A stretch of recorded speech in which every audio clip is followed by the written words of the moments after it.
Boomer ஆண்டின்னு சொல்கிறாங்க சாமி என்ன அப்படின்னு சொல்கிறாங்க. அதே போல் யாராவது இப்போ இது பண்ணான்னா பூமர் அங்கிள்.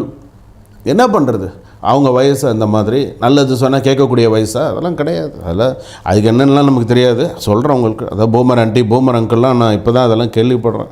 நமக்கு அதெல்லாம் தெரியாது. எதுக்காக இதெல்லாம் சொல்கிறேன் அப்படின்னு சொன்னால், இந்த தனுசு ராசிக்காரர்கள் அப்படின்னு சொல்லும்போது இதெல்லாம் உண்டு.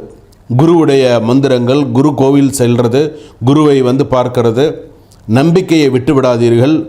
என்றைக்குமே பார்த்தீங்கன்னா வார்த்தைகளில் மென்மையான உச்சரிப்பு என்றைக்குமே இருக்கணும். ஸோ இதெல்லாம் என்றைக்குமே உங்களுக்கு இருக்கணும். தர்ம வழியில் பயணிக்கணும், நல்ல விஷயங்களே எண்ணணும், நல்ல விஷயங்களே நடக்கணும் அப்படிங்கிற மாதிரி இருக்கணும். உறவினர்கள்லாம் உங்களை பார்த்து சில பேர் பொறாமப்படுவாங்க. கணவன் மனைவி ஒற்றுமைங்கிறது ரொம்ப குறைவாக இருக்கும். சொத்து தொடர்பான சில விஷயங்கள்லாம் ரொம்ப இதாக இருக்கும். இவங்களுக்கு பார்த்தீங்கன்னா தந்தை வழி கர்மா நிறையா இருக்கும், அப்பா வழி கர்மா நிறையா இருக்கும். இதிலே பார்த்தீங்கன்னா